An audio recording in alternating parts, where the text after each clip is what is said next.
हाँ जी, नमस्कार दोस्तों। शिक्षा के इस ऑनलाइन प्लेटफॉर्म पर मैं अंकित भार्गव आप सभी बच्चों का हार्दिक अभिनंदन करता हूँ, स्वागत करता हूँ बच्चों।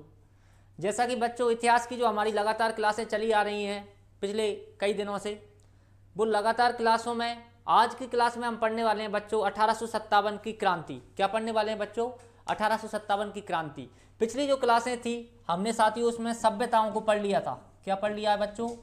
सभ्यताएं हमने जो है पढ़ लिए हैं। उसके अलावा हमने जो ब्रिटिश आधिपत्य राजस्थान में ब्रिटिश आधिपत्य कैसे जमा, ब्रिटिश आधिपत्य राजस्थान में कैसे आया, उन सब तथ्यों को साथियों हमने क्या है पढ़ लिया है।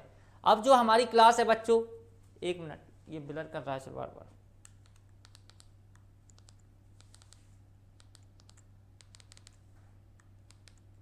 चलिए, अब जो क्लास है बच्चों हमारी, वो क्लास आपकी होने वाली है 1857 की क्रांति। क्या नाम है बच्चों? 1857 की क्रांति। चलिए बच्चों, बिना देरी करे शुरू करते हैं हमारी इस क्लास को, ताकि जो है आप भी अच्छे से जुड़ सकें और अच्छे नोट्स बना सकें। चलिए साथियों, देखिए सबसे पहले हेडिंग डालिए, एक अच्छी सी हेडिंग डालिए बच्चों, 1857 की क्रांति।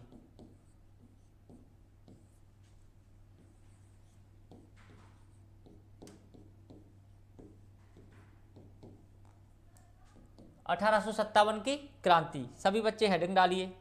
देखिए, कल मैं आपको समझाया, कल मैंने आपको जो कल की अपनी क्लास थी उसमें मैंने आपको बताया बच्चों कि किस तरह जो ईस्ट इंडिया कंपनी थी, जो ब्रिटिश सरकार थी, उसने अपना आधिपत्य राजस्थान में जमाया। सन 1803 से लेकर के 1823 तक हमने देखा बच्चों संधियों का दौर चला।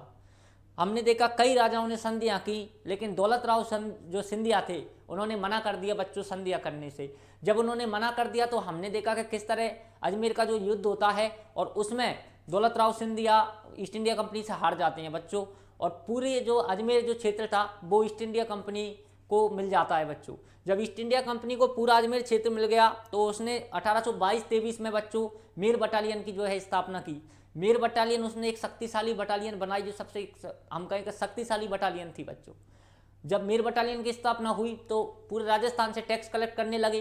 पूरे राजस्थान से टैक्स कलेक्ट करके जब वो दिल्ली ले जाते तो जो शेखावाटी का क्षेत्र है बच्चों जो बीच में पड़ता था, वह चोरी चकारी की वारदातें ज़्यादा सामने आती थी। तो वहाँ एक दिल्ली के हेनरी नाम के जो अंग्रेज अफसर थे वो आए, बी अवेयर का बोर्ड लगाते हैं, ब्यावर की स्थापना हो जाती है। उसके बाद हमने देखा कि वहीं उसी क्षेत्र में 10 साल 12 साल बाद 1834 में लगभग किसकी स्थापना की जाती है? शेखावाटी ब्रिगेड की साथियों स्थापना की जाती है। शेखावाटी ब्रिगेड की स्थापना होने के साथ अंग्रेजों के मन में लालच आ जाता है और पूरे राजस्थान में अपनी सैन्य छावनियां, सैन्य बटालियन बनाने की होड़ मच जाती है। होड़ मच जाती है वह अंग्रेज वहां से शेखावाटी ब्रिगेड बनाकर सीधे जोधपुर लीजियन की स्थापना करने पहुंच जाते हैं बच्चों 1835 में। 1835 में जोधपुर लीजियन की स्थापना कर दी जाती है और वहाँ जो शासक थे उनके घुड़सवार जो थे, सेना थी, उस पर अकुशलता का आरोप लगा दिया जाता है। अकुशलता का आरोप लगाकर वह सीधा कोटा आते हैं और कोटा कंटिजेंट की स्थापना करते हैं, जिसके अंतर्गत बच्चों 3 छावनियों को वो सम्मिलित करते हैं। आपका देवली टोंक वाला हो गया, नीमच वाला हो गया एमपी वाला, और साथ में आगरा यूपी वाली 3 छावनियां कोटा के अंतर्गत वह सम्मिलित कर लेते हैं। कोटा कंटिजेंट की स्थापना करने के बाद बच्चों वह आते हैं अपने मेवाड़। मेवाड़ में एमबीसी मेवाड़ भीलकौर की स्थापना करते हैं बच्चों। इस तरह अंग्रेज अपना आधिपत्य पूरे राजस्थान में कंट्रोल करने के लिए अपनी बटालियनें स्थापित कर चुके थे। इसी के बीच बच्चों सन 1845 में एक तथ्य आता है, जो अंग्रेज होते हैं बच्चों, वे जब अपने यहाँ राजस्थान में रहते हैं तो राजस्थान में वैसे भी सर्दी जो वो गर्मी जो है साथियों तेज लगती है, और अंग्रेज जो थे वो पूरे यूरोप महाद्वीप के से संबंधित थे जहाँ सर्दी तेज थी। तो अजमेर वाला जो क्षेत्र था उसमें उनसे सर्दियाँ बर्दाश्त नहीं हो रही थी, इसलिए उन्होंने अपना मुख्यालय जो अपना सिरोही है माउंट आबू क्षेत्र में बनाने की सोची। तो सन 1845 में जो उनका मुख्यालय अजमेर था, जो चीफ कमिश्नरी अजमेर थी, उसको उन्होंने स्थानांतरित किया बच्चों कहाँ पर? अपने माउंट आबू में। तो ये भी हमको बात लिखनी है। तो 1857 की क्रांति हम लिख रहे हैं, इसके अभी हम कारण भी देखेंगे। क्रांति के समय जो महत्वपूर्ण तथ्य हैं सबसे पहले हम वो लिखते हैं बच्चों एक एक लाइन में, आगे हम पढ़ते चलेंगे इन सब तथ्यों को और साथ में आपको मैं लेता चलूंगा, जोड़ता चलूंगा पुरानी बातों से। सबसे पहले हमको याद रखना है बच्चों 1857 की क्रांति के समय इंग्लैंड के पीएम कौन थे? तो आप डालिए इंग्लैंड के प्रधानमंत्री। इंग्लैंड के प्रधानमंत्री, इंग्लैंड के प्रधानमंत्री 1857 की क्रांति के समय बच्चों इंग्लैंड के प्रधानमंत्री कौन थे? कौन थे बच्चों? इंग्लैंड के प्रधानमंत्री थे बच्चों पाम स्टर्न। क्या नाम है बच्चों? Palm stern.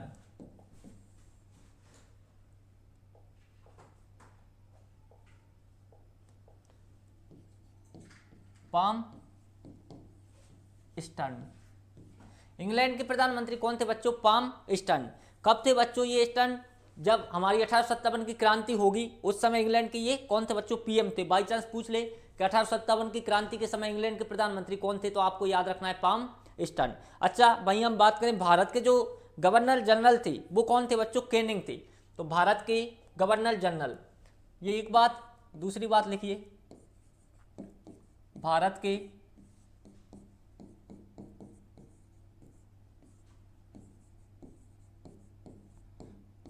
के गवर्नर जनरल कौन थे बच्चों? कैनिंग। कौन थे बच्चों? भारत के गवर्नर जनरल कौन थे उस समय? कैनिंग। कैनिंग है बच्चों वो, कैनिंग। भारत के गवर्नर जनरल कौन है बच्चों? कैनिंग। अपने अभी मैं आपको ये गवर्नर जनरल भी बताऊंगा बच्चों कि किस तरह इनके जो है नाम रखे गए और किस तरह एक व्यवस्था, सामंती व्यवस्था को समाप्त करके एक अंग्रेजी शासन व्यवस्था जो लागू की गई, अभी मैं आपको ये भी समझाऊंगा। पहले बस इतना लिखिए आप, भारत के गवर्नर जनरल ये वो अफसर होते थे बच्चों जो टैक्स कलेक्ट करते थे, या हम ये कहें कि पूरी जो बटालियन थी उन पर इनका अधिकार था। जैसे आज सीएम होते हैं तो सीएम जो एक पूरे प्रदेश को संभालते हैं, इसी तरह ये पूरे एक राज्य को या हम कहें राष्ट्र को संभालते थे, यानी अपने देश को ये संभालते थे। तो भारत के गवर्नर जनरल कौन थे बच्चों? कैनिंग। अच्छा राजस्थान के एजेंट टू गवर्नर जनरल भी पूछ लेता है, तो राजस्थान के एजीजी बोलते हैं बच्चों इसको, एजीजी। मैं कोष्टक में लिख देता हूं, एजेंट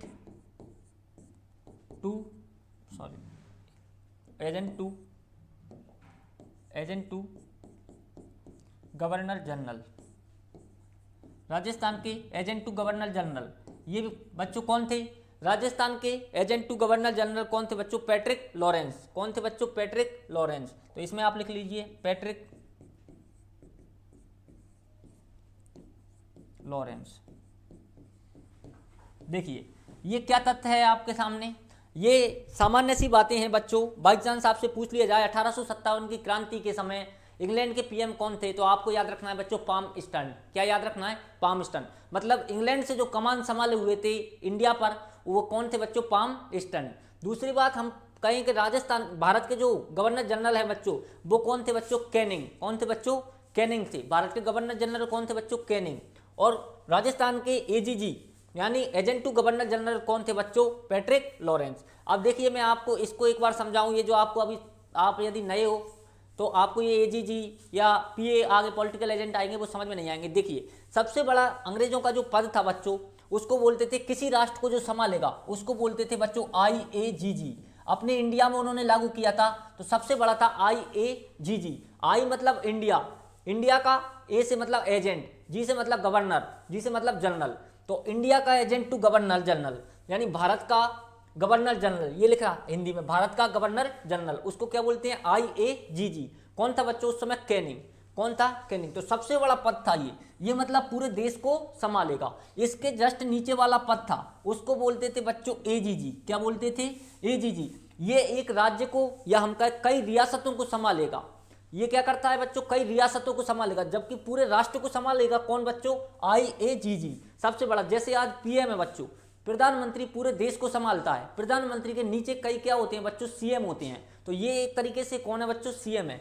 तो सबसे बड़े आईएजीजी, उसके बाद कौन आता था बच्चों? एजीजी। अब एजीजी भी हर रियासत को नहीं संभाल सकता, इसलिए इसके अंतर्गत कई रियासतों को संभालने के लिए अनेक होते थे कर्मचारी या हम कहें अधिकारी, उनको बोलते थे बच्चों PA, political agent. AGG agent to governor general, governor general. PA political agent, PA का मतलब क्या होता है बच्चों? Political agent.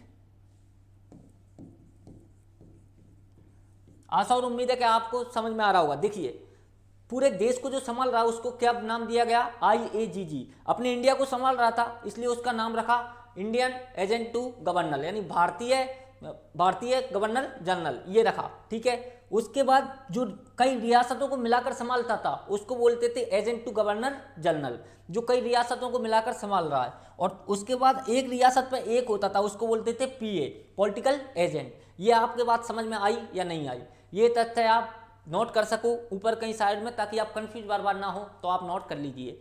क्या नोट करना है आपको, जो पूरे देश को संभालेगा IAG, जो पूरे देश की कई रियासतों को संभालेगा वो AGG, और जो एक रियासत को संभालेगा वो PA। ये आपको याद रखना है। चलिए एक बार यहाँ तक इसका स्क्रीनशॉट लीजिए, फिर हम आगे बढ़ते हैं बच्चों। यहाँ तक आप स्क्रीनशॉट लीजिए। इंग्लैंड के प्रधानमंत्री आपको याद रखना है पामस्टन। भारत के गवर्नर जनरल 1857 की क्रांति के समय की बात कर रहा हूँ मैं, ये आपसे पूछा जाएगा 1857 की क्रांति के समय भारत के गवर्नर जनरल कौन थे, देन आपको उत्तर देना है क्या कौन थे बच्चों, कैनिंग। और राजस्थान के AGG यानी एजेंट टू गवर्नर जनरल कौन है बच्चों, पैट्रिक लॉरेंस। ये आपको याद रखना है। चलिए अब हम महत्वपूर्ण जो ज़्यादातर जहाँ से प्रश्न पूछे जाते हैं उस तथ्य पे आ गए हैं बच्चों। एक बार इसका स्क्रीनशॉट ले लिया होगा आपने, चलिए एक बार इसका भी स्क्रीनशॉट लीजिए बच्चों, इसका भी स्क्रीनशॉट ले लीजिए। IAG जो पूरे राष्ट्र को संभालेगा, ऐसे लिख लेना, और ये कई रियासतों को संभालेगा, और ये एक रियासत को संभालेगा।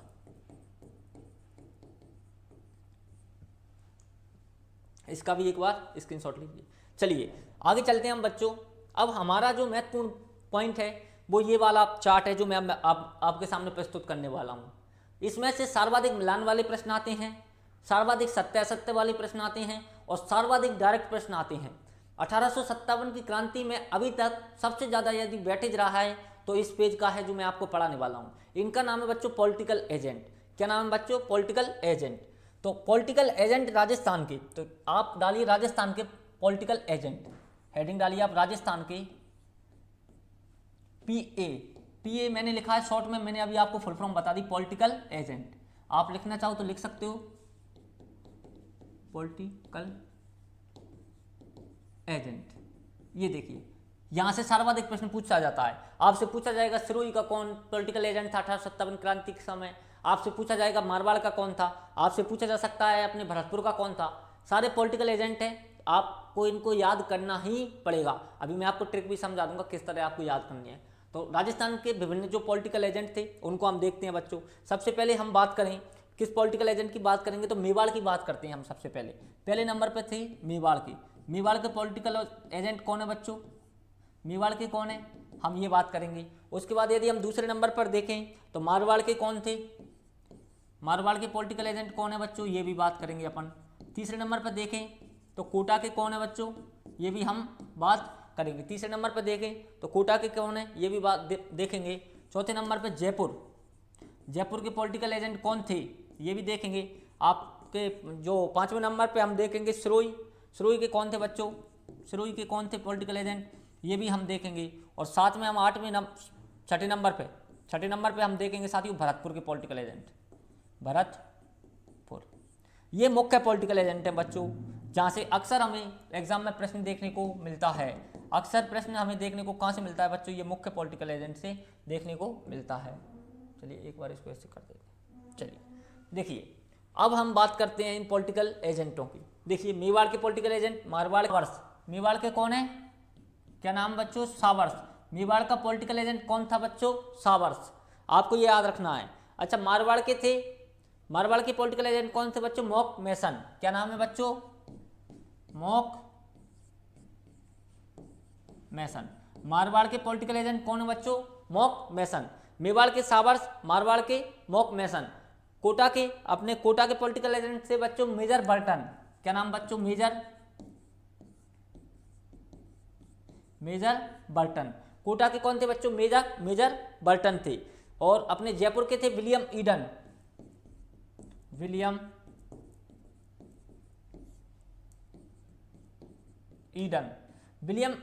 कहाँ के थे बच्चों, जयपुर के। सिरोही के थे JD हॉल, सिरोही के कौन थे बच्चों, JD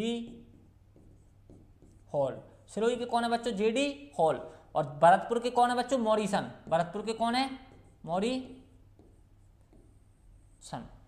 भरतपुर के कौन है बच्चों? मॉरिसन। ये आपको याद रखना है। देखिए जो 6 अपनी मुख्य रियासतें थी, 6 रियासतों के पॉलिटिकल एजेंट आप देखिए। मेवाड़ के थे सावर्स, मेवाड़ के कौन थे बच्चों? सावर्स। मारवाड़ के थे मोक मौसन, मारवाड़ के कौन थे? मोक मैसन।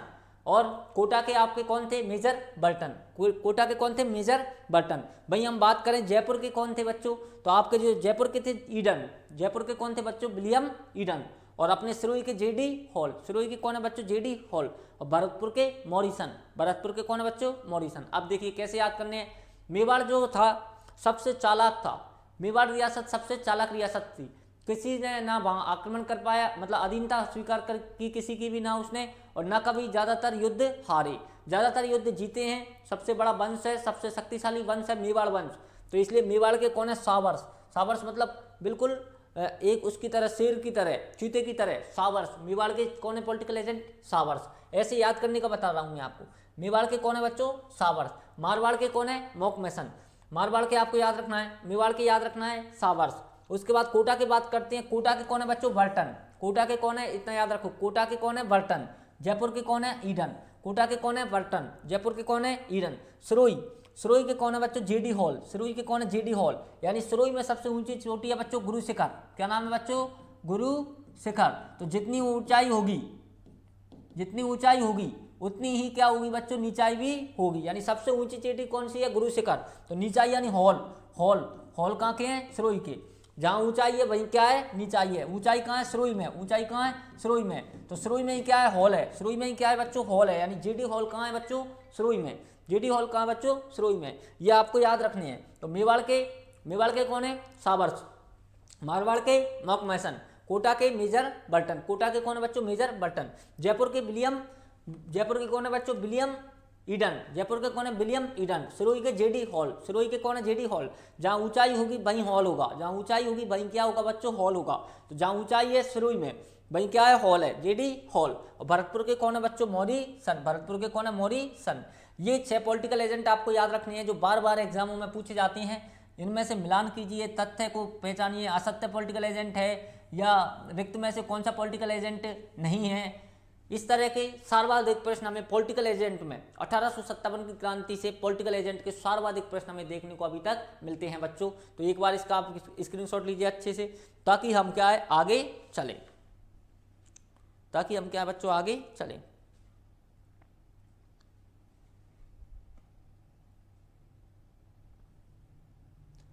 अब देखिए इन पॉलिटिकल एजेंट के बाद हमने सबसे पहले हमने बटालियन पढ़ी थी बच्चों, आप कंफ्यूज मत होना। जो आधिपत्य पढ़ा था उसमें हमने क्या पढ़ा था? बटालियन। अब हम पढ़ेंगे राजस्थान में सैन्य छावनियां। हेडिंग डालिए आप, राजस्थान में सैन्य छावनियां। राजस्थान में सैन्य छावनियां। राजस्थान में क्या है बच्चों? सैन्य छावनियां। देखिए कितनी सैन्य छावनियां थी राजस्थान में बच्चों? 6 थी राजस्थान में सैन्य छावनियां। एक मिनट बच्चों, ये ब्लर हो रहा है, इसको पहले ठीक करें। ये लीजिए, चलिए राजस्थान में सैन्य छावनियां। अब क्यों हो रहा है भाई?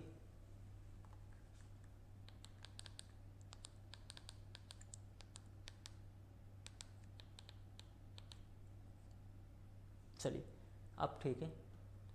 राजस्थान में सैन्य छावनियां। राजस्थान में बच्चों कितनी सैन्य छावनियां थी बच्चों उस समय?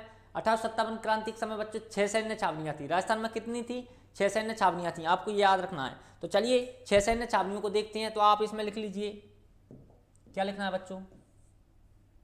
ये लिखना है राजस्थान में क्रांति के समय, क्रांति के समय, क्रांति मतलब 1857 क्रांति, क्रांति के समय 6 सैन्य छावनियां थी। 6 सैन्य क्या थी बच्चों? छावनियां थी। राजस्थान में 1857 क्रांति के समय कितनी सैन्य छावनियां थी बच्चों? 6 सैन्य छावनियां थी। चलिए सबसे पहले हम बात करते हैं, पहले नंबर पर थी बच्चों नसीराबाद छावनी। क्या नाम बच्चों? नसीराबाद छावनी पहले नंबर की थी। नसीराबाद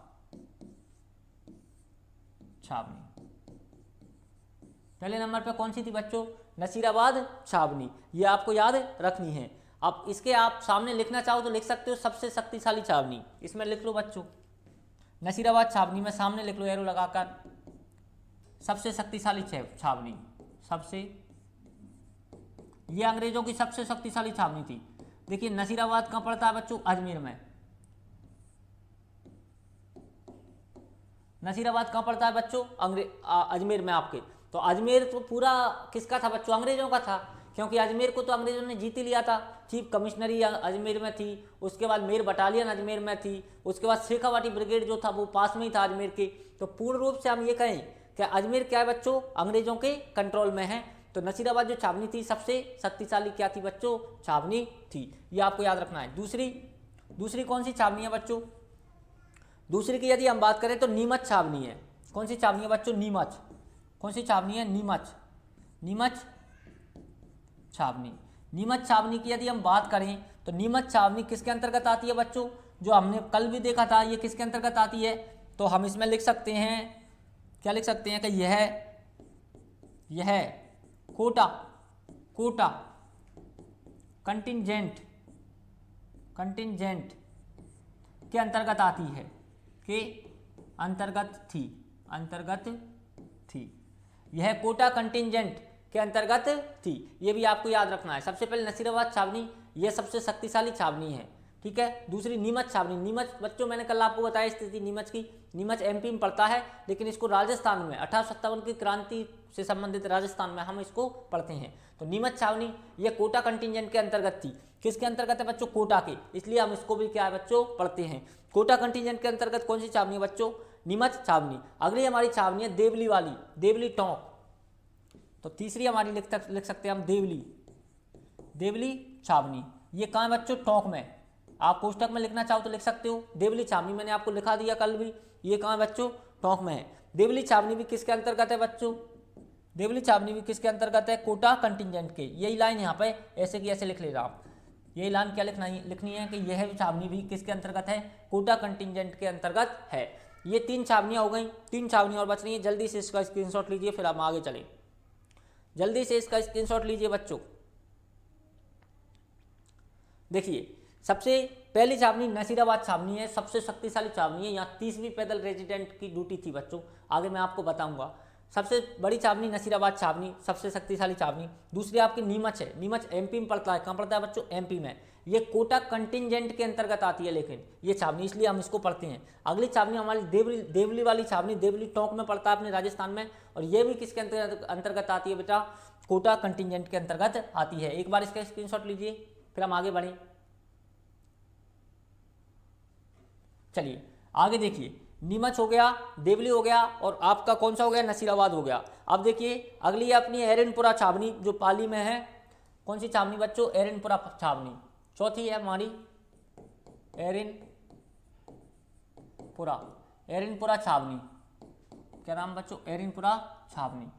एरनपुरा छावनी कहाँ है बच्चों, एरनपुरा छावनी आपके कोष्टक में लिख लेना आप। एरनपुरा पड़ता है आपके पाली में, एरनपुरा कहाँ पड़ता है, पाली में। और इस छावनी में हमको क्या लिखना है, यह छावनी, वही लाइन लिखनी है, यह छावनी आप लिखना चाहो यार शॉर्ट में लिखो। यह छावनी किसके अंतर्गत है बच्चों, जोधपुर लीजियन के अंतर्गत आती है। यह छावनी जोधपुर के कंट्रोल में थी या जोधपुर के अंतर्गत आती है। जोधपुर लीजियन लगा लेना बच्चों साथ में, ताकि सेना का पूरे का नाम होगा जोधपुर लीजियन। ये लीजियन जोधपुर लीजियन के अंतर्गत आती है, कि अंतर्गत थी। ये छावनी जोधपुर लीजियन के अंतर्गत थी। कौन सी छावनी बच्चों, एरनपुरा छावनी जो है किसके अंतर्गत थी, जोधपुर लीजियन के अंतर्गत थी। ये बात आपको याद रखनी है। अगली हम बात करें तो ब्यावर जो छावनी है आपकी, कौन सी छावनी है बच्चों, ब्यावर। 5वीं ब्यावर छावनी। ब्यावर भी कहाँ है बच्चों, अजमेर में। देखिए अजमेर को कितना शक्तिशाली बना रखा है उन्होंने। ब्यावर छावनी भी कहाँ है बच्चों, आपके अजमेर में है। तो ये किसके अंतर्गत है बच्चों, मेर बटालियन के अंतर्गत थी ब्यावर जो छावनी है, ठीक है। तो ब्यावर छावनी किसके अंतर्गत है बच्चों, कोष्टक में बस आप लिख लेना मेर बटालियन के अंतर्गत। मेर बटालियन हमने देखा था ना, मेर बटालियन की स्थापना हुई मेर बटालियन के अंतर्गत मेर बटालियन के अंतर्गत। और हमारी 6ठे नंबर पर जो छावनी है बच्चों, मेर बटालियन के अंतर्गत तो ब्यावर हो गई आपकी, और एक और बच रही है हमारी खेरवाड़ा। क्या नाम बच्चों? खेरवाड़ा छावनी। तो इसको खेवाड़ा भी बोलते हैं और खेरवाड़ा भी बोलते हैं।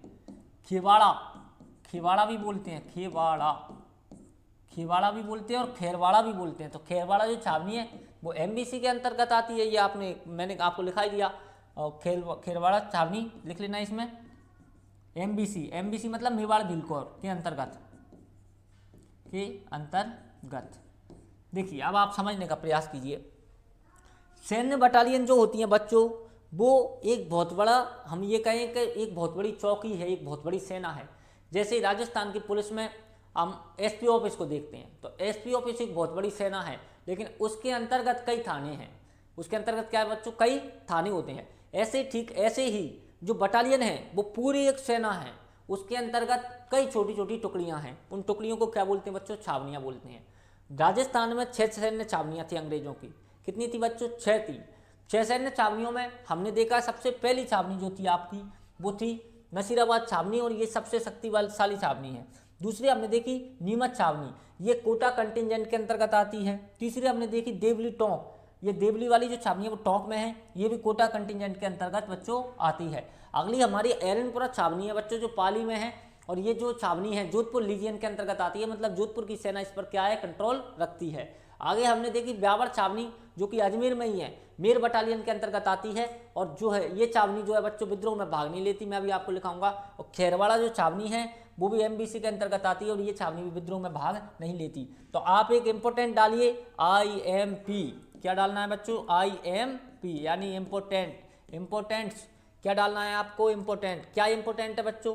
जो ब्यावर छावनी है और जो खेरवाड़ा छावनी है, ब्यावर छावनी और खेरवाड़ा छावनी ने विद्रोह में भाग नहीं लिया। तो आप लिखना इंपोर्टेंट में ब्यावर छावनी, ब्यावर छावनी और ब्यावर छावनी और खेरवाड़ा छावनी ने, खेरवाड़ा छावनी ने, ब्यावर छावनी और खेरवाड़ा छावनी ने विद्रोह में भाग नहीं लिया। विद्रोह हुआ ना, विद्रोह मतलब 1857 की क्रांति में विद्रोह में भाग नहीं लिया, यह आपको याद रखना है बच्चों। तो ब्यावर छावनी और खेरवाड़ा छावनी ने विद्रोह में भाग नहीं लिया। ब्यावर छावनी और खेरवाड़ा छावनी ने किस में भाग नहीं लिया बच्चों? विद्रोह में भाग नहीं लिया, यह आपको याद रखना है। अब ये क्या महत्वपूर्ण है इसमें? ये महत्वपूर्ण है बच्चों, इंपोर्टेंट इसलिए लगवाया है। अभी किसी एग्जाम में प्रश्न पूछा कि निम्न में से किस छावनी ने विद्रोह में भाग नहीं लिया, फिर आपके सामने 6 छावनियों के ऑप्शन होते हैं, उसमें से एक छावनी इन दोनों में से कोई सी होती है। जिसने नहीं लिया वो इन दोनों में से कौन सी है? ब्यावर और आपके जो है खेरवाड़ा, ये आपको याद रखना है। इन्होंने भाग नहीं लिया। ब्यावर ने क्यों नहीं लिया? क्योंकि सबसे शक्तिशाली ब्यावर छावनी है। अजमेर में सबसे ज़्यादा क्या है बच्चों? तैनात है सेना, सबसे शक्तिशाली है। उसके अलावा खेरवाड़ा जो एमबीसी आपका जो उदयपुर वाला है वो पूर्ण रूप से अंग्रेजों के सहयोगी हो गए थे, तो इसलिए खेरवाड़ा छावनी ने भी किस में भाग नहीं लिया बच्चों? विद्रोह में भाग नहीं लिया। अब आप ये इंपॉर्टेंट डाल लिया, इसका एक बार स्क्रीनशॉट लीजिए, फिर एक नोट और लिख लीजिए आप, ताकि आपका वो पोर्शन भी यहाँ पे ही हो जाए। एक नोट और लिख लीजिए बच्चों, एक बार स्क्रीनशॉट लीजिए।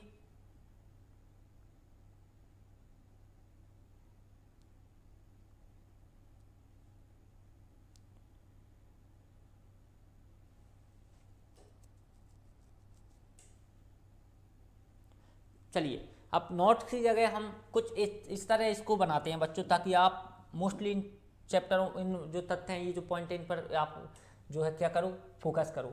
इस तरह बनाते हैं उसको, ऐसे लिखिए आप इम्पोर्टेंट्स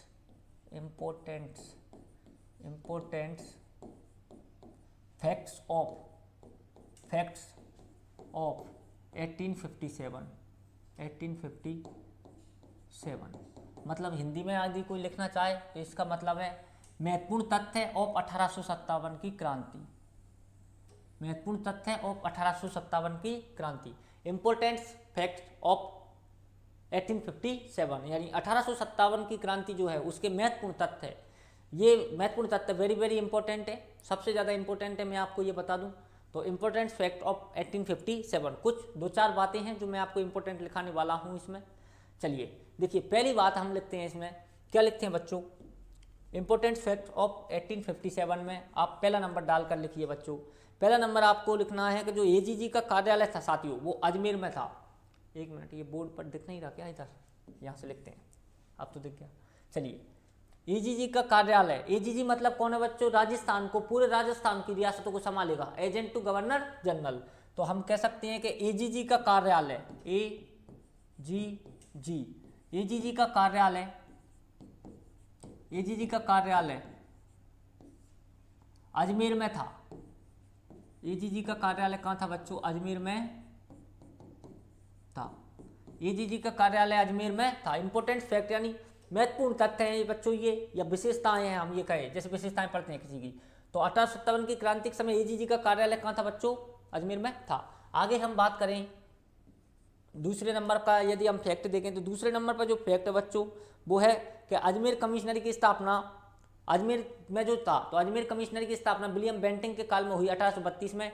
ये बात मैंने आपको लिखा दी है, शायद मुझे याद है, लेकिन आप लिखना चाहो तो लिख लो इसमें कि अजमेर कमिश्नरी की स्थापना, एजीजी का कार्यालय कहाँ था बच्चों, अजमेर में, और अजमेर कमिश्नरी की स्थापना, अजमेर कमिश्नरी की स्थापना, अजमेर कमिश्नरी की स्थापना 1832 में हुई, 1832 में हुई। ये भी आप लाइन यहाँ पे एक लिख लेना।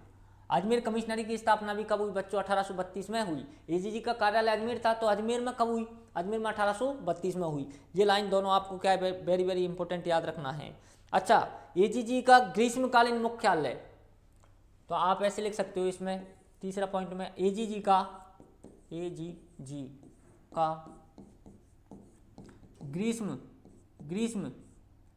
ग्रीष्मकालीन मुख्यालय, एजीजी का ग्रीष्मकालीन मुख्यालय, एजीजी का ग्रीष्मकालीन मुख्यालय कहाँ था बच्चों, माउंट आबू। माउंट आबू कहाँ पड़ता है बच्चों, माउंट आबू कहाँ पड़ता है, सिरोही में।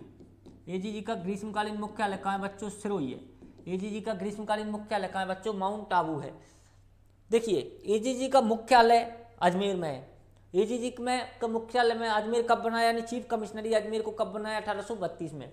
लेकिन जो एजीजी है, मैंने आपको इससे पहले कहानी सुनाई थी कि जो अंग्रेज थे वो यूरोप के थे, उनको अजमेर में क्या लग रही थी, बहुत ज़्यादा गर्मी लग रही थी, इसलिए उन्होंने अपना जो ट्रांसफ़र किया किसका, मुख्यालय का, अपने मुख्यालय को वो कहाँ ले गए, माउंट आबू, क्योंकि वहाँ क्या है बच्चों, सर्दी है तो वो आसानी से रह सकते हैं। तो एजीजी का मुख्यालय कहाँ है बच्चों, माउंट आबू था। कब था बच्चों, ग्रीष्म काल में, यानी गर्मी में। यानी आप ये देखिए कि 4 महीने जो गर्मी पड़ती हैं, जब वो कहाँ चले जाते थे बच्चों, माउंट आबू, और बाकी समय कहाँ जाते थे बच्चों, अजमेर, ब्यावर में, मेर बटालियन में, या हम कहें जो शेखावाटी ब्रिगेड वाले क्षेत्र है उसमें। तो एजीजी का ग्रीष्मकालीन गर्मियों में वो कहाँ जा रहे हैं रहने के लिए, माउंट आबू, और सर्दियों में कहाँ, उसमें कहाँ जाते, वापस सर्दियाँ पड़ती हैं तो कहाँ जाते, अजमेर। ये आपको याद रखना है। तो एजीजी का ग्रीष्मकालीन मुख्यालय कहाँ है बच्चों, माउंट आबू, ये याद रखना। अब जो अजमेर है बच्चों, इसमें तीसरी लाइन हम ये भी लिख सकते हैं कि अजमेर में अंग्रेजों का खजाना व शास्त्रागार था। तो अजमेर में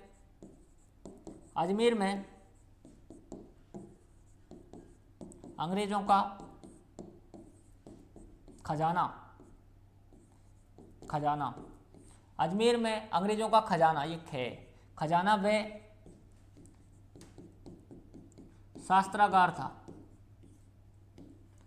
अजमेर में अंग्रेजों का खजाना व क्या था बच्चों, शास्त्रागार था। ये भी बात आपको याद रखनी है, अजमेर में अंग्रेजों का खजाना व क्या था बच्चों, शास्त्रागार था। ये भी बात आपको क्या है बच्चों, याद रखनी है। आगे देखिए, अब अगली बात करें तो जो खजाना है और शास्त्रागार है, एक और पॉइंट इसमें लिख सकते हैं हम,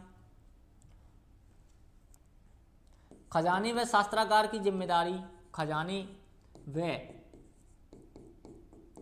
शास्त्रागार की जिम्मेदारी, शास्त्रागार की जिम्मेदारी, खजाने व शास्त्रागार की जिम्मेदारी 15वीं बंगाल नेटिव इन्फेंट्री की थी। अभी मैं समझाऊंगा आपको। जिम्मेदारी 15वीं बंगाल, पूरा नाम है इसका, 15वीं बंगाल नेटिव इन्फेंट्री की थी। नेटिव इन्फेंट्री की थी। मुझे आशा और उम्मीद है कि आपको दिख रहा होगा सब। चलिए देखिए, अजमेर में एजीजी का क्या था, या अजमेर में अंग्रेजों का क्या था बच्चों, खजाना था, और उस खजाने की सुरक्षा कौन करती थी, ये सेना का नाम है बच्चों, 15वीं बंगाल नेटिव इन्फेंट्री। आगे हम देखेंगे 1857 की क्रांति का इसमें क्या योगदान है, इनका कि ये जो नेटिव इन्फेंट्री है ये विद्रोह करती है सबसे पहले, क्योंकि इसकी नेटिव इन्फेंट्री की यहाँ से स्थानांतरित किया जाता है, नेटिव इन्फेंट्री को यहाँ से अजमेर से दूसरी जगह पहुँचा दिया जाता है। तो अजमेर में किसकी 15वीं बंगाल नेटिव इन्फेंट्री की क्या थी बच्चों, ये हम एक तरह से कहेंगे ड्यूटी थी। ये किसकी जिम्मेदारी थी इसकी, ये खजाने और शास्त्रागार की क्या करेगी, सुरक्षा करेगी। तो ये महत्वपूर्ण तथ्य है, एक बार इसका स्क्रीनशॉट लीजिए आप। इंपॉर्टेंट फैक्ट ऑफ 1857, एजीजी का कार्यालय कहाँ था बच्चों, अजमेर में था। अब अजमेर कमिश्नरी की स्थापना 1832 में हुई। एजीजी का ग्रीष्मकालीन मुख्यालय माउंट आबू था, ठीक है। अजमेर में अंग्रेजों का खजाना व शास्त्रागार था, और खजाने व शास्त्रागार की जिम्मेदारी बच्चों 15वीं बंगाल नेटिव इन्फेंट्री की थी। ये बात आपको याद रखनी है, ये महत्वपूर्ण तथ्य हैं बच्चों। ये क्या है बच्चों, महत्वपूर्ण तथ्य हैं। चलिए एक इसमें अब आप इंपॉर्टेंट ही डाल लीजिए, आगे चलते हैं हम। एक इंपॉर्टेंट ही डाल लीजिए आप, क्या इंपॉर्टेंट डालना है बच्चों, एक लिख लीजिए आप, IMP इंपॉर्टेंट ही डाल लीजिए कि जो अजमेर से माउंट आबू जो आपने एजीजी का मुख्यालय ट्रांसफर किया था वो कब किया बच्चों, 1845 में। तो एजीजी का मुख्यालय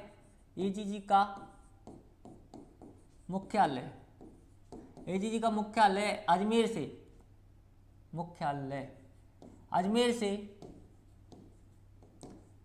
एजीजी का मुख्यालय बच्चों अजमेर से माउंट आबू कर लेना बच्चों, पीछे सिरोही में। एजीजी का जो मुख्यालय अजमेर से माउंट आबू सन 1845 में स्थानांतरित किया गया। सन 1845 में स्थानांतरित किया गया था। ये आपको याद रखना है बच्चों। देखिए पूछ लेगा वो, एमबीसी की स्थापना हुई आपको पता है 1841 में। तो एमबीसी की स्थापना के साथ अंग्रेज जो थे बच्चों कहाँ पहुँच गए थे, लगभग उदयपुर वाले क्षेत्र में फैल चुके थे। जब उन्हें पता चला कि सिरोही में जो है एक बहुत अच्छी चोटी है गुरु शिखर, पूरी सिरोही में सर्दी पड़ती है बहुत तेज, गर्मियों में भी, और अंग्रेज सर्दी प्रेमी हैं क्योंकि यूरोप से आए हैं, उन्हें सर्दी का एक अलग ही अनुभव है उनके लिए, तो सर्दी में उन्हें रहना अच्छा लगता है। तो अंग्रेजों को जब पता चल गया कि सिरोही में बहुत अच्छा स्थान है, तो उन्होंने अपना ट्रांसफ़र, मतलब 1841 में एमबीसी की स्थापना हुई आपके, और 1845 में उन्होंने 4 साल बाद उन्होंने क्या किया, अपने एजीजी का जो मुख्यालय था वो कहाँ पहुँचा दिया बच्चों, अपने माउंट आबू में पहुँचा दिया। लेकिन सिर्फ 4 महीने यहाँ पे क्या चलता था, कागजी काम यहाँ से होता था, बाकी सारी जो मुख्य काम थे वो अजमेर से ही चलते थे। तो एजीजी का मुख्यालय ग्रीष्मकालीन आपसे पूछे तो कहाँ था बच्चों, माउंट आबू, और शीतकालीन आपसे पूछे तो कहाँ है बच्चों, आपके अजमेर में। चलिए ये आप इसका स्क्रीनशॉट लीजिए ताकि हम आगे बढ़ें बच्चों।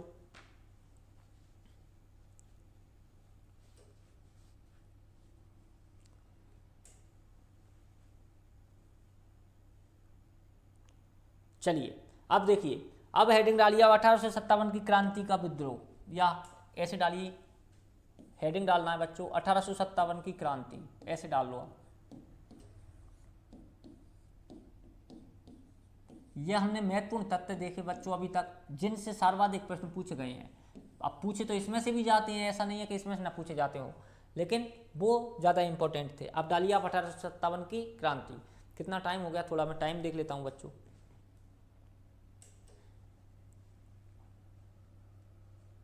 एक मिनट बच्चों, हेडिंग डालिए आप 1857 की क्रांति।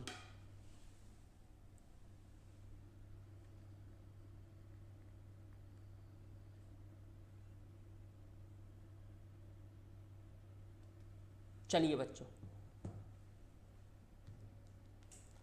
अब देखिए, सबसे पहले मैं आपको तथ्य बताऊं 1857 की क्रांति के, तो हम तथ्यों में देखेंगे बच्चों कारण। क्या देखेंगे बच्चों, 1857 के ऐसे क्या कारण थे बच्चों की क्रांति हुई, 1857 के ऐसे क्या कारण थे बच्चों की क्रांति हुई। चलिए तो हम इसमें सबसे पहले डालते हैं 1857 की क्रांति में पहला पॉइंट हम डालेंगे कारण, या इसको ऐसे ही कर लो 1857 की क्रांति के कारण, ऐसे कर लो इसको। चलो 1857 की क्रांति के कारण, क्या कारण थे, फिर हम आगे हम देख लेंगे बच्चों कि आखिर क्या कारण थे। 1857 की क्रांति के कारण आपने डाल लिए। चलिए पहला कारण डालिए बच्चों सभी। देखिए अब मैं आपको कारण थोड़ा समझाता हूँ। सर्वाधिक जो महत्वपूर्ण कारण था बच्चों वो एक कारण था अंग्रेज क्या थे बच्चों, अपने इंडिया में एक गन लेकर आए थे उस समय 1857 से पहले, मतलब आप कहीं तो 55 और 54 के आसपास में एक गन लेकर आए थे जिसका नाम था बच्चों रॉयल इनफील्ड। क्या नाम था बच्चों? Royal Enfield. इनफील्ड। देखिए अंग्रेज एक गन लेकर आए थे बच्चों जिसका नाम था रॉयल इनफील्ड। जब इस गन को लेकर आए तो इस गन में साथियों जो हम ये बारूद भरते हैं उसका जो ढक्कन था वो चमड़े का बना था, और चमड़े में भी सब बच्चों किसका बना था? गाय के मांस का बना था, यानी गाय के चमड़े का बना था।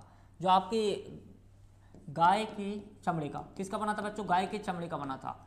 अब देखिए हमारे भारत में अंग्रेज इतने आए तो नहीं थे। अंग्रेज कितने थे बच्चों? मुश्किल से 5,000 10,000 थे, लेकिन सेना कितनी थी? आप ये देखिए, सर्वाधिक सेना थी अंग्रेजों की। तो सेना में कौन थे बच्चों? हमारे भारतीय थे।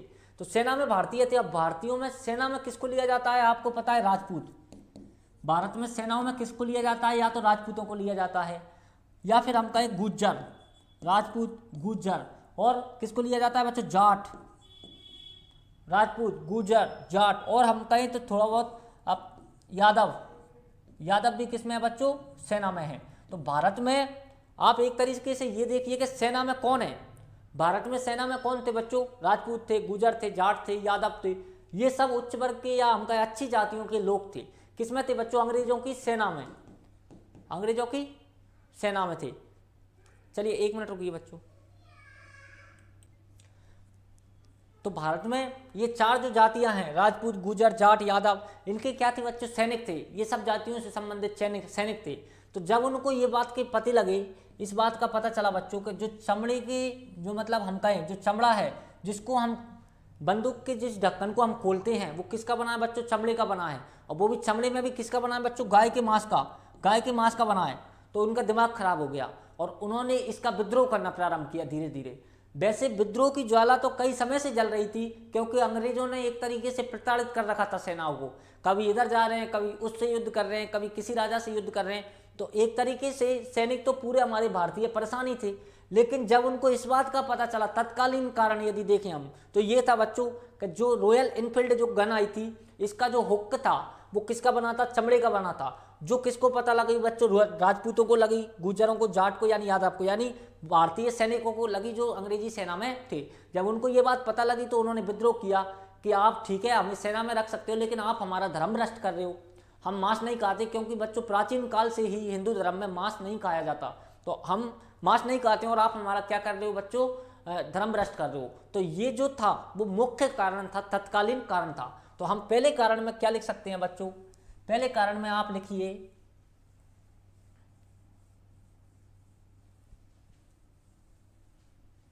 चलिए पहले कारण में बच्चे हम लिख सकते हैं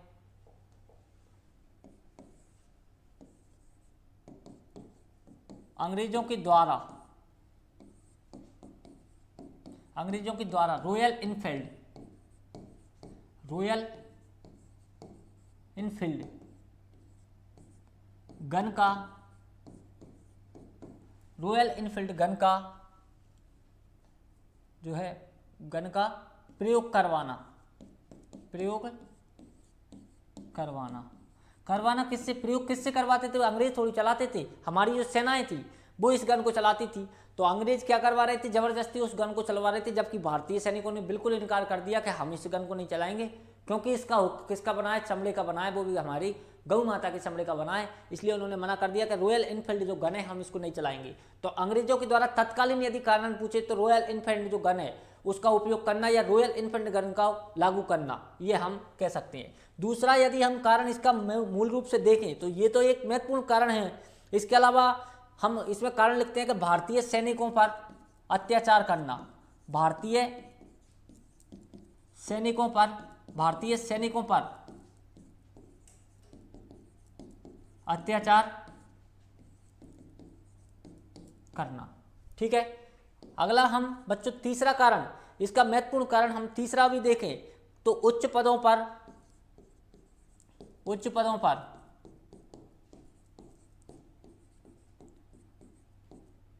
अंग्रेजों को ही तैनात करना।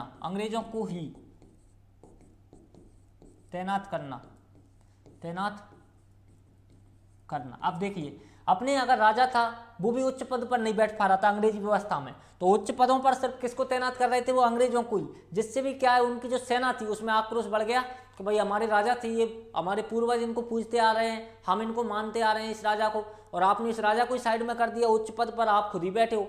तो इसलिए उच्च पदों पर भी किसको वो तैनात कर रहे थे, अंग्रेजों को ही तैनात करना, ये भी इसका कारण था। एक बार स्क्रीनशॉट लीजिए आगे, और हम जो इसके कारण हैं वो आपको लिखाता हूं मैं। चलिए उच्च पदों पर अंग्रेजों को ही तैनात करना। चौथा कारण यदि हम देखें इसका, तो बच्चों चौथा कारण है हमारा जो है यूरोपीय सैनिकों से यूरोपीय सैनिकों से कम वेतन देना, कम वेतन देना। आप ये देखिए यूरोप में जो सेना थी, यूरोप के सैनिकों से अपने भारतीय सैनिकों को कम वेतन दिया जाता था, ये भी इसका हम कारण मान सकते हैं। अगला हम पांचवा इसका बच्चों जो है मूल रूप से हम कारण मान सकते हैं। पांचवा आपका कारण क्या है बच्चों, कि एक जो डाकघर अधिनियम पारित हुआ था बच्चों, डाकघर अधिनियम पारित करना, डाकघर अधिनियम पारित करना, डाकघर अधिनियम पारित करना, ये क्या है बच्चों डाकघर अधिनियम। देखिए प्राचीन काल से ही हमारे जो सिस्टम था, हमारा जो सामंती व्यवस्था था, उसमें एक डाकिया होता था। पहले उसको चित्रगुप्त बोला जाते थे जो सूचना लेकर आता था, अब फिर उसको धीरे धीरे राजा महाराजाओं के काल से उसको क्या बोलने लगे, डाकिया बोलने लगे, यानी जो पूरी सूचनाओं को संकलित करके किसी एक स्थान से दूसरे स्थान पर पहुंचा होता हो। तो जो डाकघर का जो नियम था अपने इंडिया में था कि डाक किसी ने भेजी है, जैसे किसी गांव के लोगों ने या किसी व्यक्ति ने अपने जो सेना में जवान है उसके लिए डाक भेजी है, तो वो डाक लिखकर वहां तक भेजता था, तो वो निःशुल्क था बच्चों, उस पर कोई पेमेंट नहीं लगता था, कुछ भी उस पर शुल्क नहीं थी। तो जब डाकघर अधिनियम पारित किया अंग्रेजों ने, तो इसमें क्या कर दिया उन्होंने, कि आपसे यदि आप डाक आपके बेटे को सेना में है जो, या आप कहीं आपका जो अन्य परिवार है या आपके रिश्तेदार हैं, मित्र हैं, या आप राजा के पास किसी के पास भी यदि आप डाक भिजवाते हो तो आपको एक शुल्क देनी पड़ेगी। तो उन्होंने क्या कर दिया बच्चों, एक शुल्क निर्धारित कर दी, तो जो है डाकघर अधिनियम पारित किया गया। ये आपका इसका तथ्य भी था। तो आप ये देखिए ये क्यों किया गया बच्चों, जब आम जनता को अंग्रेज प्रताड़ित कर रहे हैं, मान लीजिए राजा जो है बच्चों उससे संधि तो हो गई है, अब राजा आपका बैठा है महल में, और राजा के ही राज्य में आम पब्लिक को अंग्रेज परेशान कर रहे हैं। अब राजा किससे शिकायत कर, वो जो जनता को जो है परेशान कर रहे हैं अंग्रेज, राजा के ही राज्य में, और राजा तो महल में बैठा है। अब वो जो जनता है बच्चों वो राजा से कैसे शिकायत करेगी, डायरेक्ट किसी के संपर्क नहीं थे, आज डायरेक्ट अपने संपर्क नहीं है, पीएम से सीएम से अपने संपर्क नहीं है, तो अपन क्या करते हैं, पत्र लिखते हैं। किसको लिखते हैं, या तो कलेक्टर को लिखते हैं, या फिर अपन अभी अपनी तहसील में अपन एक पत्र देते हैं कि सीएम साहब हमारे क्षेत्र में ये समस्या आ रही है, इसका सुझाव कीजिए, आप इसको सुलझाइए, ताकि जो वहाँ तक बात पहुँचती है सोशल मीडिया के माध्यम से, फिर जो है कार्य होता है। ठीक ऐसे ही पहले भी क्या होता था, पत्र लिखे जाते थे। तो अंग्रेज जब उसको जनता को परेशान कर रहे हैं, तो कोई भी जनता राजा को पत्र लिख देती थी, तो फिर राजा क्या है आनाकानी करता या कहीं ना कहीं उनको रोकने का प्रयास थोड़ी बहुत करता, क्योंकि भावनाशील थे हमारे भारतीय, उनमें भावनाएं थी, वो लोगों को समझते थे, वो इंसानियत को समझते थे, तो वो इस अत्याचार को रोकने का प्रयास करते। तो अंग्रेजों ने ये सोचा कि हर कोई यार चिट्ठी लिख रहा है, हर कोई डाक पोस्ट कर देता है तुरंत ही, तो इसलिए उन्होंने डाकघर अधिनियम पारित कर दिया कि भाई कोई भी यदि किसी को भी अब डाक भेजेगा तो डाकिया उसके क्या लेगा बच्चों, पैसे लेगा। तो इसका भी एक आक्रोश था बच्चों, ये आप मान के चलिए। तो डाकघर अधिनियम जो है बच्चों क्या है, पारित होना। और इसके अलावा हम कहें तो एक कारण हम ये भी मान सकते हैं, भारतीय सैनिकों का अपमान, भारतीय सैनिकों का अपमान करना। देखिए हमने जब मैं आपको हिस्ट्री पढ़ाऊंगा, इतिहास पढ़ाऊंगा, आगे जो राजवंश पढ़ाऊंगा, उनमें आपको बताऊंगा कि जो सेना में लड़ता था उसको उच्च पद दिए जाते थे, जैसे सेनापति हो गया, जैसे वीरपति हो गया, इस तरह के उनको नाम दिए जाते थे, ताकि उनमें क्या है उत्साह बढ़ा रहे। लेकिन यहाँ भारतीय सैनिकों को क्या हो रहा था बच्चों, अपमान हो रहा था। आप उनसे युद्ध भी लड़वा रहे हो और आप उनको अपमानित भी कर रहे हो, आप उनके साथ छुआछूत भी रख रहे हो। तो इस तरह की बातें जो है जब सैनिकों के बीच आने लगी, राजपूत, जाट, गुजर, बामन, ठाकुर जो थे सेना में, उनके बीच जब आने लगी तो उन्होंने इस चीज का विद्रोह करना प्रारंभ किया।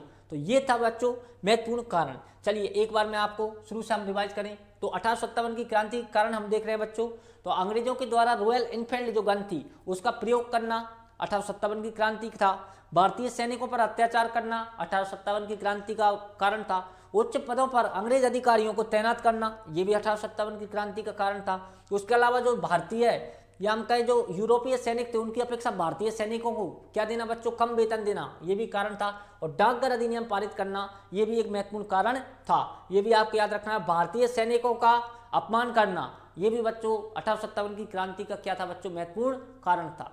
चलिए बच्चों, आज हमने जो पढ़ा, आज हमने क्या पढ़ा, आज हमने जो पढ़ा 1857 की क्रांति, उसको एक बार आपको मैं रिवाइज करवा देता हूं ताकि हम कल इसको अच्छे से पढ़ें। 1857 की क्रांति हम कल शुरू करेंगे बच्चों। आज हमने जितना पढ़ा है उतना इनफ है आपके लिए, ताकि आप ज़्यादा पढ़ाऊंगा तो आप इन सन्स में इनमें कन्फ्यूज हो जाओगे। इसलिए अगली वीडियो में या हम कहीं कल आपको मैं अच्छे से 1857 की क्रांति विस्तृत रूप से हम पढ़ेंगे, शुरू करेंगे। आज भी हमने 1857 क्रांति पढ़ी है। क्या पढ़ा है हमने बच्चों, 1857 की क्रांति के समय इंग्लैंड के प्रधानमंत्री आपसे पूछेगा पाल्मस्टन, भारत के गवर्नर जनरल आपसे पूछेगा कैनिंग, राजस्थान के एजेंट टू गवर्नर जनरल आपसे पूछेगा पैट्रिक लॉरेंस। ये आपको बात महत्वपूर्ण रूप से याद रखनी है। उसके बाद हमने ईजीजी इनकी बात की बच्चों, जो इंडिया को संभालेगा पूरे को उसको बोला गया IAGG, जो पूरे राष्ट्र को संभालेगा, ठीक है। उसके अंतर्गत उसके नीचे आएगा उसको बोले जाएगा बच्चों AGG, जो कि विभिन्न रियासतों को संभालेगा। जो किसको संभालेगा बच्चों, रियासतों को संभालेगा, ठीक है। उसके नीचे जो आएगा बच्चों, उसके नीचे जो आएगा उसको बोले जाएगा PA, पॉलिटिकल एजेंट, जो किसको संभालेगा बच्चों, एक रियासत को संभालेगा। जो किसको संभालेगा, एक रियासत को संभालेगा। ये हमने एक प्रणाली उनकी देखी। इसके बाद यदि हमने ये थी वो प्रणाली, उसके बाद हमने बात की बच्चों पॉलिटिकल एजेंट की। जो अन्य पॉलिटिकल एजेंट थे PA थे, यानी हमने देखा मेवाड़ के थे साबर्स, मारवाड़ के थे मॉक मैसन, वहीं हमने देखा कोटा के मेजर बर्टन, जयपुर के major Eden, William Eden, Jaipur के विलियम ईडन। उसके बाद हमने सिरोही के देखे बच्चों JD हॉल, जहां ऊंचाई ज्यादा है भाई क्या होगा बच्चों, हॉल होगा, JD हॉल। भरतपुर के कौन थे बच्चों, मॉरिसन। ये हमने आज देखा। आगे हमने बच्चों क्या देखा, आगे हमने देखा राजस्थान में सैन्य छावनियां। राजस्थान में बच्चों 6 सैन्य छावनियां थी 1857 के दौर में।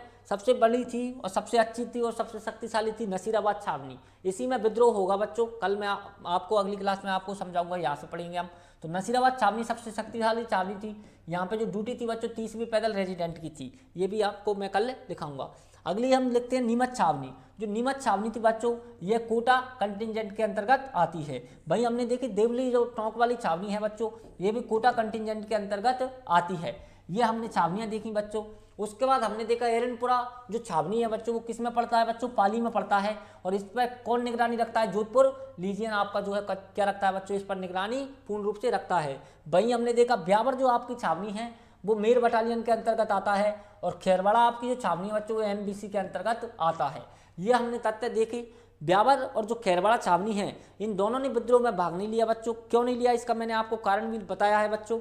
क्यों नहीं लिया, क्योंकि जो अजमेर वाला जो क्षेत्र है वो उसमें सर्वाधिक सैन्य टुकड़ियां थी। उसके अलावा जो खेरवाड़ा है उदयपुर में, वो महाराणा थे, बाकी वो पूर्ण रूप से अंग्रेजी समर्थक हो गए थे। अब इंपॉर्टेंट हमने फैक्ट देखे बच्चों 1857 के, उसमें हमने पहला फैक्ट देखा कि AGG का जो कार्यालय था बच्चों वो अजमेर में था।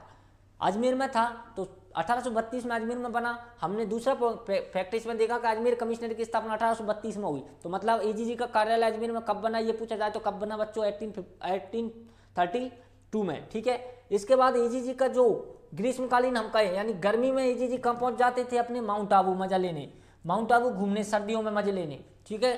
तो गर्मी जब राजस्थान में पड़ रही है बहुत तेज, तो AGG कहाँ बैठे हैं, बढ़िया चिल्ड गर्म उसमें सर्दी में। उसके बाद अजमेर में जो अंग्रेजों का जो खजाना था और जो शस्त्रागार था वो पूर्ण रूप से कहाँ रखा हुआ था, अजमेर में रखा था। क्यों, क्योंकि अजमेर में सर्वाधिक छावनियां उन्होंने बना रखी थी। उसके अलावा खजाने की भी जिम्मेदारी किसकी थी बच्चों, नेटिव इन्फेंट्री की थी। देखो अंग्रेजों को डर था कि कहीं यही जो सेना है, जो भारतीय हमने जो सेना बनाई है, जो व्यवस्था बनाई है, ये हमारे खिलाफ विद्रोह न कर दे। इसलिए सेना के अंतर्गत भी उन्होंने कई सेना बना रखी थी। जैसे खजाना रखा है अजमेर में, तो अजमेर पूरा चौक है। उसके अलावा उस खजाने की जिम्मेदारी भी अलग से किसको दे रखी है, 15वीं नेटिव बंगाल इन्फेंट्री को दे रखी है। ये आपको यह बात याद रखना है। आगे हमने एक इंपॉर्टेंट फैक्ट देखा था बच्चों, क्या देखा था कि AGG का जो मुख्यालय है बच्चों वो अजमेर में था।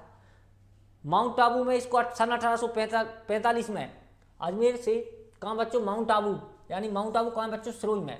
कब ट्रांसफर किया, 1845 में इसका क्या कर दिया बच्चों, ट्रांसफर कर दिया, स्थानांतरित कर दिया। अगली हमने जो बात देखी इसमें बच्चों वो थी कि 1857 की क्रांति का मूल रूप से हम कारण देखे थे हमने, और हमने जो कारण देखे हैं बच्चों, क्या ही कारण देखे हैं, आपको क्या बताएं इनके बारे में।